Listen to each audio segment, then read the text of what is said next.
Welcome to class number 35। आज हम अपने प्रोनाउन के बचे हुए ग्रामर रूल्स को कवर करेंगे। तो शुरू करते हैं रूल नंबर 12 से। A pronoun should be used in the objective case in a sentence beginning with let. तो लेट से शुरू होने वाले जो हमारे सेंटेंस होंगे उनमें जो प्रोनाउन यूज होगा वो हमारा ऑब्जेक्टिव केस का रहेगा। एग्जाम्पल से हम इसे देखते हैं। Let him go to his office.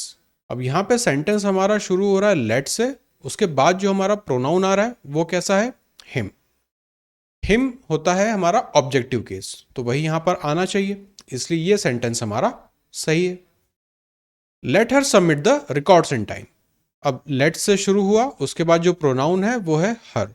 हर भी जो है हमारा ऑब्जेक्टिव केस होता है, इसलिए ये वाला सेंटेंस भी हमारा सही है। दूसरा, पहले वाले सेंटेंस में यहां पे हिज भी आ रहा है, तो आपको कंफ्यूज नहीं होना है, आपको ये वाला प्रोनाउन देखना है, हिम वाला, मतलब लेट के तुरंत बाद जो दिख रहा हो आपको, जैसे यहां पे लेट के बाद हर। Rule number 13। While confessing a fault, मतलब अपनी जब हम गलती मान रहे होते हैं तब हम जब सेंटेंस को लिखते हैं तो उसमें सीक्वेंस क्या होना चाहिए? फर्स्ट पर्सन, सेकंड पर्सन और थर्ड पर्सन का। एग्जाम्पल की तरह देखते हैं। आई, यू एंड ही, तो ये हमारा first person, you second person, he third person. Are in the wrong and will be punished. अब यहां पे इन द रॉन्ग, ये जो इन द रॉन्ग लिखा हुआ है ये एक ईडियम है, तो ये आपको पता होना चाहिए इन द रॉन्ग का मतलब क्या होता है। तो जब भी कन्फेसिंग अ फॉल्ट, तो यहां पर कन्फेस कर रहे हैं कि हम गलत थे या हम गलत हैं और हमें पनिशमेंट मिल सकती है। तो यहां पे जो ऑर्डर है वो इंपॉर्टेंट है। सबसे पहले आता है फर्स्ट पर्सन, फिर आता है सेकंड पर्सन, फिर आता है थर्ड पर्सन। एग्जैक्टली यही चीज यहां पर भी फॉलो हुई है, first person, second person, third person. तो ये सेंटेंस हमारा सही है। इसमें ऑर्डर चेंज होते हैं, उन्हें हम अगले रूल्स में देखेंगे, पर ये ऑर्डर आप ध्यान रखिए, first person, second person, third person. कब? जब हम अपनी गलती मान रहे होते हैं। Rule number 14। While expressing a positive idea, तो ऊपर था हमारा जब हम फॉल्ट मान रहे थे, नेगेटिव सेंटेंस था। यहां पे है पॉजिटिव आइडिया हम कन्वे कर रहे होते हैं जब, तो सीक्वेंस क्या होगा हमारे पर्सनल प्रोनाउन का? अब फॉलो करेगा पहले सेकंड पर्सन, फिर थर्ड पर्सन और फिर फर्स्ट पर्सन। तो आप देखेंगे नेगेटिव सेंटेंस में 1 2 3, मतलब ऐसा सेंटेंस जहां पे हम गलती मान रहे होते हैं, ऐसा सेंटेंस 1 2 3 का ऑर्डर फॉलो करेगा। पॉजिटिव आइडिया वाला सेंटेंस होगा तो वो 2 3 1, पहले सेकंड पर्सन, फिर थर्ड पर्सन, फिर फर्स्ट पर्सन। एग्जाम्पल से आप देखिए। You, he and I will get an award for the good work we have done. You हो गया हमारा सेकंड पर्सन, ही हो गया हमारा थर्ड पर्सन, आई यहाँ पे हो गया हमारा फर्स्ट पर्सन। तो जब भी पॉजिटिव आइडिया कन्वे हो रहा होता है तो हम फॉलो करेंगे 2 3 1। जब हम फॉल्ट एक्सेप्ट कर रहे होते हैं तब होता है 1 2 3। और सेंटेंस लिखा है you, he and I have finished the work. तो यहाँ पे यू हो गया हमारा सेकंड पर्सन, ही हो गया हमारा थर्ड पर्सन और आई हो गया हमारा फर्स्ट पर्सन, तो ये भी सही है। फिर Ram, I and you have finished our studies. Ram क्या है? ये हमारा थर्ड पर्सन होता है। आई हमारा फर्स्ट पर्सन, यू हमारा सेकंड पर्सन। तो यहां पे अगर आप ऑर्डर देखें तो वो लिख दिया इन्होंने 3 1 और फिर यहां पे 2। इस वजह से ये सेंटेंस हो गया हमारा गलत। ऑर्डर हमें फॉलो करना है पॉजिटिव आइडिया के लिए 2 3 और 1। फिर सेंटेंस है you, Ram and I have finished our studies. Again यहां पे अगर मैं लिखूं, यू हो गया सेकंड पर्सन, राम हो गया थर्ड पर्सन और आई हो गया फर्स्ट पर्सन। तो यहां पे जो रूल है हमारा वो फॉलो हो गया है, इसलिए ये वाला सेंटेंस हमारा हो जाएगा सही। तो आप इन दोनों सेंटेंस को कंपेयर कीजिए और ऊपर यहां पे रूल भी देखिए। 3 1 2 ये वाला ऑर्डर था, इसलिए ये वाला सेंटेंस गलत है। सही सेंटेंस में 2 3 1 वाला ऑर्डर फॉलो होगा। Second case, if pronoun are in plural form the order should be 1 2 3। Again यहां पे ऑर्डर चेंज हो रहा है। अगर जो प्रोनाउन है वो प्लूरल फॉर्म में हो, ऊपर अगर आप देखेंगे तो जो प्रोनाउन है वो सिंगुलर फॉर्म के थे। अगर प्लूरल फॉर्म के हुए तब हम फॉलो करेंगे 1 2 3, जैसा हमने ऊपर नेगेटिव वाले सेंटेंस में देखा था, जहां पर नेगेटिव आइडिया आपको कन्वे किया जाता है या फिर गलती मानी जाती है, तो वहां पे भी हमने 1 2 3 फॉलो किया था। एक बार मैं आपको दिखा देता हूँ यहाँ पे इस तरह से 1 2 3 वाला ही ऑर्डर अब हम यहाँ पे फॉलो करेंगे। कब? जब सेंटेंस तो पॉजिटिव में है, पॉजिटिव आइडिया कन्वे कर रहा है, लेकिन जो प्रोनाउन है वो प्लूरल फॉर्म में आ रहा है। अगर सिंगुलर फॉर्म में आएंगे तो हम 2 3 1 मानेंगे, अगर प्लूरल में आएंगे तो हम यहाँ पे वी हो गया हमारा फर्स्ट पर्सन, यू हो गया सेकंड पर्सन, दे हो गया थर्ड पर्सन। तो 1 2 3 वाला ऑर्डर यहाँ पे फॉलो हुआ है, लेकिन प्रोनाउन आप देखेंगे प्लूरल है, इसलिए ये सेंटेंस भी सही है। Rule number 15, after, but, except, between and let, ये 4 स्पेशल हमारे वर्ड्स हैं। The pronoun is used in the objective case. Example से समझिए, एवरीवन लाफ बट आई। अब इस सेंटेंस का मतलब क्या होता है? बट जब भी आता है इसका मतलब होगा जैसे एवरीवन लाफ्ड बट आई, मतलब हर कोई हंसा मुझे छोड़कर। तो यहां बट आई का मतलब होता है मुझे छोड़कर। अब बट के बाद क्या आना चाहिए? जो हमारा प्रोनाउन है वो ऑब्जेक्टिव केस में आना चाहिए, जबकि यहां पे प्रोनाउन कैसा आ रहा है? सब्जेक्टिव केस का आ रहा है, इसलिए ये वाला सेंटेंस गलत है। अब इसी का दूसरा वेरिएशन देखें तो एवरीवन लाफ्ड बट मी, मतलब हर कोई हंसा मुझे छोड़कर। अब यहां पे जो हमारा प्रोनाउन है वो ऑब्जेक्टिव केस में आ रहा है, इसलिए ये सेंटेंस होगा सही। None attended the meeting except he. Except यहां पे आता है हमारे, जैसे यहां पे अगर मैं अंडरलाइन करना चाहूं तो बट आ रहा है, यहां पे एक्सेप्ट आ रहा है। तो इसके बाद जो हमारा प्रोनाउन आएगा वो कैसा, किस केस में होना चाहिए? सब्जेक्टिव केस या ऑब्जेक्टिव केस? तो रूल के हिसाब से ऑब्जेक्टिव केस। यहां पे लिखा है ही, जो कि होता है सब्जेक्टिव केस, इसलिए ये सेंटेंस हो गया गलत। सही सेंटेंस में क्या होगा? ही की जगह हिम का प्रयोग करेंगे, इसलिए ये वाला सेंटेंस अब सही है। और नीचे अगर हम देखें, let we laugh away our sorrows. अब यहां पे प्रॉब्लम क्या आ रही है? लेट के बाद वी का प्रयोग कर दिया इन्होंने, जबकि हमने देखा लेट के बाद जो प्रोनाउन आएगा वो ऑब्जेक्टिव केस का होना चाहिए, इसलिए ये वाला सेंटेंस हुआ गलत। सही सेंटेंस क्या होगा? वी की जगह अस हो गया अब हमारा ऑब्जेक्टिव केस, तो ये हो गया सेंटेंस सही। तो let us laugh away our sorrows. This is between you and I.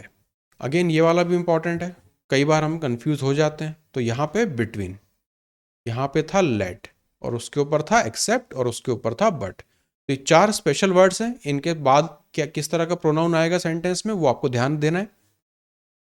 This is between you and आई, तो बिटवीन का प्रयोग हुआ, उसके बाद जो प्रोनाउन आएंगे वो कैसे होंगे? ऑब्जेक्टिव केस में होने चाहिए, लेकिन आई जो है यहाँ पे सब्जेक्टिव केस में लिखा है, इसलिए ये हो गया गलत। सही सेंटेंस में आई की जगह ऑब्जेक्टिव केस का प्रयोग होना चाहिए, जो कि होगा मी, इसलिए ये वाला सेंटेंस है अब सही। तो ये आप सेंटेंसेस को कंपेयर करते जाइए इस रूल के हिसाब से। अब चलते हैं रूल नंबर 16 की तरफ। Some is used in affirmative sentences to express quantity or degree. तो यहां पहले हम बात कर रहे हैं सम की। फिर any is used in negative और इंटेरोगेटिव सेंटेंस। नेगेटिव सेंटेंस और जो प्रश्न पूछने वाले क्वेश्चन होते हैं, सेंटेंस होते हैं, उनमें हम एनी का प्रयोग करते हैं। अफर्मेटिव मतलब पॉजिटिव सेंटेंस में हम क्वांटिटी के लिए सम का प्रयोग करते हैं। इसको हम एग्जाम्पल से क्लियर करते हैं। आई शैल बाय सम एप्पल्स, तो यहां पे पॉजिटिव सेंटेंस है, मैं कुछ एप्पल्स खरीदूंगा, तो ये सेंटेंस हो गया हमारा सही। सम एप्पल्स, कितने एप्पल्स एग्जैक्टली नहीं पता, लेकिन कुछ एप्पल मैं खरीदूंगा, और अफर्मेटिव सेंटेंस है मतलब पॉजिटिव सेंटेंस है। I shall not buy any apples, मैं कोई भी एप्पल नहीं खरीदूंगा, तो ये हुआ हमारा नेगेटिव सेंटेंस। नेगेटिव सेंटेंस में प्रयोग करते हैं हम एनी को, यहां पे नेगेटिव सेंटेंस है और एनी का प्रयोग हो रहा है, तो ये वाला सेंटेंस भी हमारा सही है। Have you bought any apples, ये हुआ हमारा इंटरोगेटिव क्वेश्चन, तो यहां पर इसलिए हमने एप्पल्स के पहले एनी का प्रयोग किया है, तो ये भी सेंटेंस हमारा सही है। फिर आई शैल रीड एनी बुक, अब यहां पे एनी बुक और आई शैल रीड एनी बुक, तो ये अफर्मेटिव सेंटेंस है, पॉजिटिव सेंटेंस है, और हमने यहाँ पे एनी का प्रयोग कर दिया है, इसलिए ये सेंटेंस हुआ हमारा गलत। सही सेंटेंस क्या होगा? आई शैल रीड सम बुक, मैं कोई किताब पढ़ूंगा, ये आता है इसका meaning.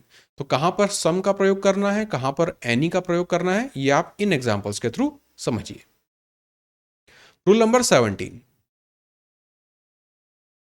When a pronoun stands for a collective noun, जब जो प्रोनाउन आएगा वो कलेक्टिव नाउन की जगह हम प्रयोग करेंगे, it must be in the singular number and in the neuter gender if the collective noun is viewed as a whole. Again जैसा ज्यूरी, जब हम पहले भी नाउन में इस चीज को कवर कर चुके हैं, जब कलेक्टिव डिसीजन रहता है तब हम उसके साथ सिंगुलर प्रयोग करते हैं, जब बटी हुई रहती है हमारी कमिटी या फिर ज्यूरी तब हम उसके साथ प्लूरल नाउन का प्रयोग करते हैं। अब यहाँ पे प्रोनाउन की बात हो रही है तो हम उसकी जगह सिंगुलर नाउन या प्लूरल नाउन का प्रयोग करेंगे। जैसे the jury gave its verdict, तो jury gave its verdict, jury ने कुछ वर्डिक्ट दिया, कलेक्टिव डिसीजन जैसा हो रहा है इसलिए यहाँ पे इट्स का प्रयोग हुआ जो कि सही है। फिर the jury were divided in their opinion, यहाँ पे डिवीजन की बात हो रही है इसलिए देयर प्लूरल फॉर्म हमने यहाँ पे प्रयोग किया, तो ये वाला सेंटेंस भी हमारा सही है। बहुत मिलता जुलता रूल है जो हमने नाउन में पढ़ा था, वहां पे नाउन का प्रयोग कर रहे थे, यहाँ पे हम प्रोनाउन का प्रयोग कर रहे हैं।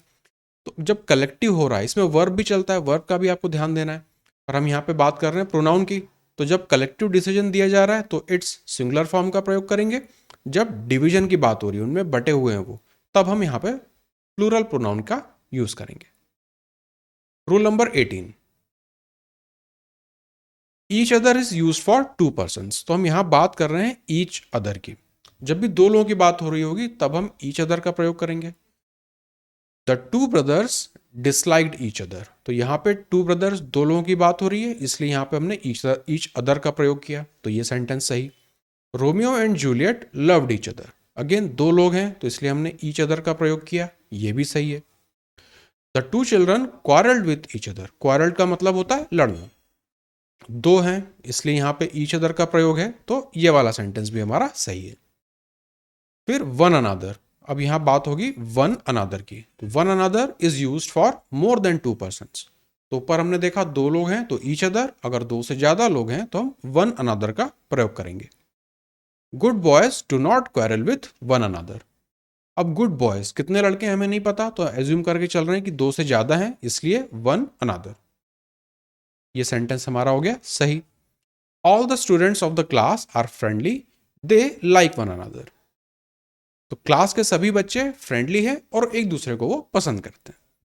एक से ज्यादा, दो से ज्यादा यहाँ पर स्टूडेंट्स हैं इसलिए ये वाला सेंटेंस भी हमारा सही है। तो वन अनदर और ईच अदर, इन दो में आप डिफरेंस देखिए। अब चलते हैं रूल नंबर 19 की तरफ।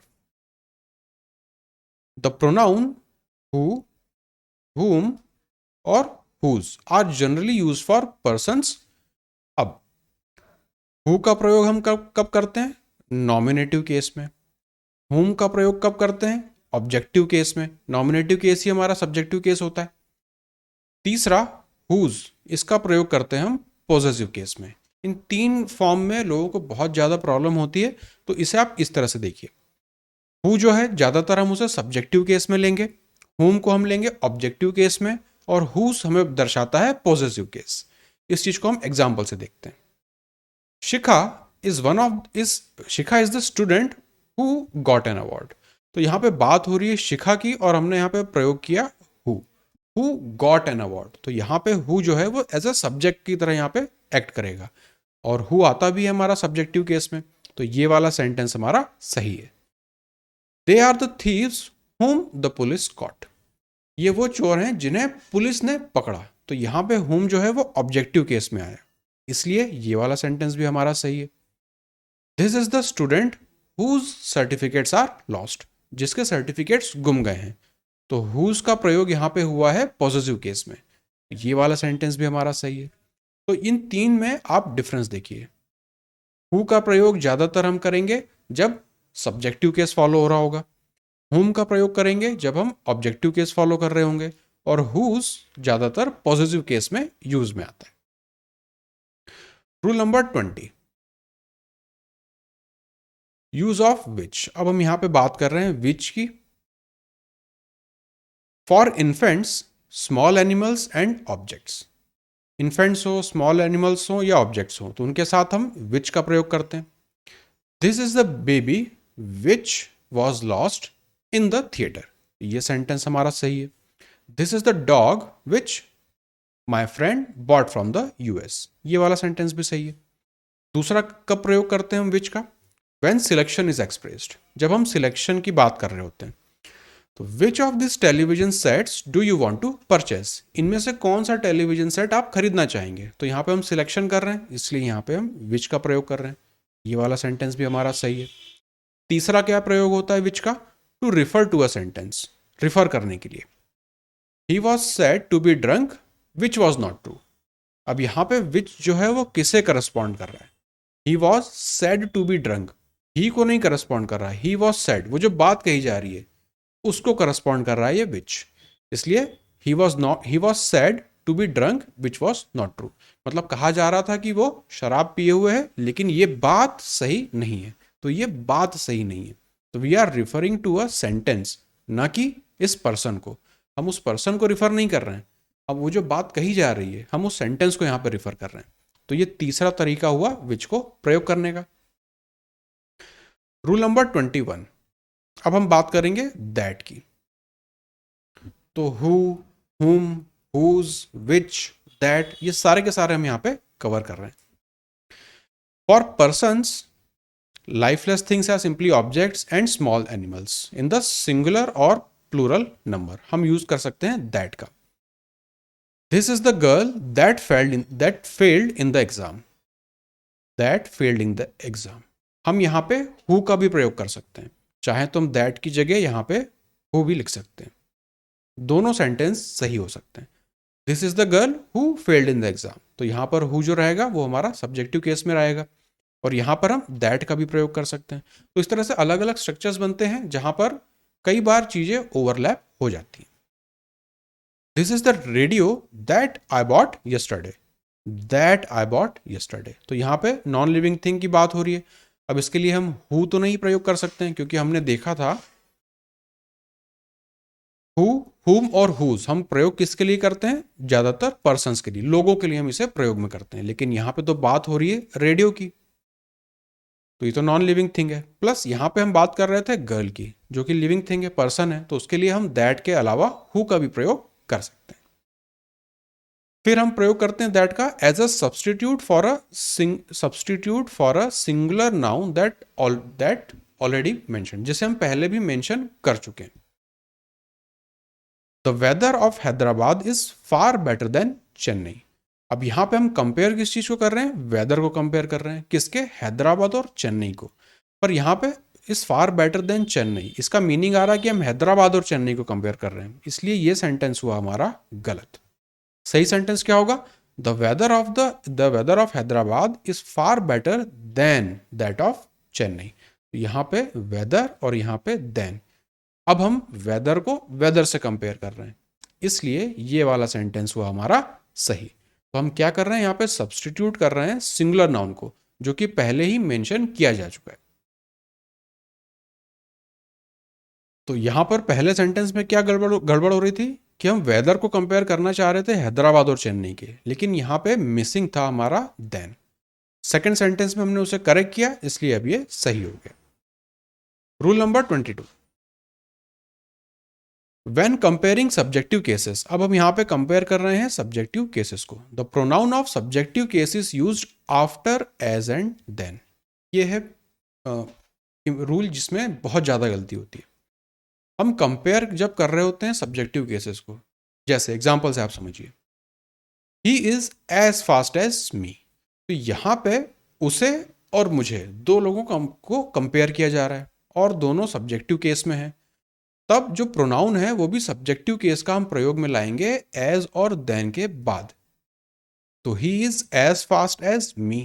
अब यहां पे अगर मैं देखूं तो ही को कंपेयर किया जा रहा है मी से, लेकिन ही तो ठीक है, मी जो है वो ऑब्जेक्टिव केस में लिखा हुआ है, इसलिए ये सेंटेंस हुआ हमारा गलत। सही सेंटेंस क्या होगा? He is as fast as I. तो ही को कंपेयर किया जा रहा है मुझसे, आई से, तो ये होगा हमारा सब्जेक्टिव केस में। ये सेंटेंस अब हमारा हो गया सही। एक और एग्जांपल देखिए, आई रन फास्टर देन हिम। तो मुझे कंपेयर किया जा रहा है उससे, लेकिन यहां पे आपने केस क्या यूज किया? ऑब्जेक्टिव केस, इसलिए ये सेंटेंस हुआ हमारा गलत। I run faster than he, यहां पे आई और यहां पे ही, ये वाला सेंटेंस अब हमारा हो गया सही। ये एलिप्सिस के सेंटेंस होते हैं, मतलब पूरा सेंटेंस अगर हम देखें तो वो होगा I run faster than he does, लेकिन वो आगे जो डज वाला पार्ट रहता है उसे हम छुपा देते हैं क्योंकि मीनिंग इतने पार्ट में भी कन्वे हो जाता है। इसलिए जब भी हम कंपैरिजन करेंगे तो अब सब्जेक्ट को सब्जेक्ट से कंपेयर कर रहे होते हैं, इसलिए केस जो है वो भी दोनों के लिए सब्जेक्टिव आपको यूज करना है। इन रेड वाले मार्क्स से वाले सेंटेंस में प्रॉब्लम क्या थी कि सब्जेक्टिव केस में आप यहाँ पे ऑब्जेक्टिव केस का प्रयोग कर रहे थे, इसलिए ये वाला और ये वाला जो हमारा सेंटेंस है वो गलत है। और ऐसे सेंटेंस हम कई बार प्रयोग करते हैं डे टू डे लाइफ में और गलतियां करते हैं। तो ग्रामेटिकली ये दो गलत हैं, बाकी नॉर्मल बोलचाल में ये सही हो सकते हैं, इन्हें नॉर्मल बोलचाल में बोल सकते हैं, लेकिन ग्रामेटिकली जो बुकिश आपकी ग्रामर होती है उसके हिसाब से ये दोनों सेंटेंस गलत हैं। तो एग्जाम के लिए भी हमें इन्हें गलत मान के चलना है। सही केस क्या होगा, आप सब्जेक्टिव केस को सब्जेक्टिव केस से कंपेयर करेंगे और प्रोनाउन भी यहाँ पे आप सब्जेक्टिव केस का लिखेंगे। तो ये हमने देखे अपने प्रोनाउन के सारे रूल्स। पिछली क्लास और आज की क्लास मिला के टोटल यहाँ पे 22 हमारे रूल्स हो चुके हैं। इतने मोर देन सफिशिएंट है हमारी टीयर 1 के लिए। बाकी और छोटे छोटे जो रूल रहते हैं वो ज़्यादातर नाउन से ही डिराइव हुए रहते हैं, कि नाउन में जो रूल थे उन्हीं में हम जब प्रोनाउन का प्रयोग करते हैं, क्योंकि प्रोनाउन जो है वो तो नाउन को रिप्लेस करता है। तो जहाँ जहाँ नाउन वाले रूल चल रहे थे कई जगह हमारा प्रोनाउन वाले भी सेम हम उन्हें अप्लाई कर सकते हैं, तो उन्हें मैंने रिपीट नहीं किया है। एक्सक्लूसिव जो हमारे नाउन के लिए होते हैं उन्हें यहाँ पे मैंने लिखा है। तो आज की क्लास को हम करते हैं खत्म, मिलते हैं अगली क्लास में।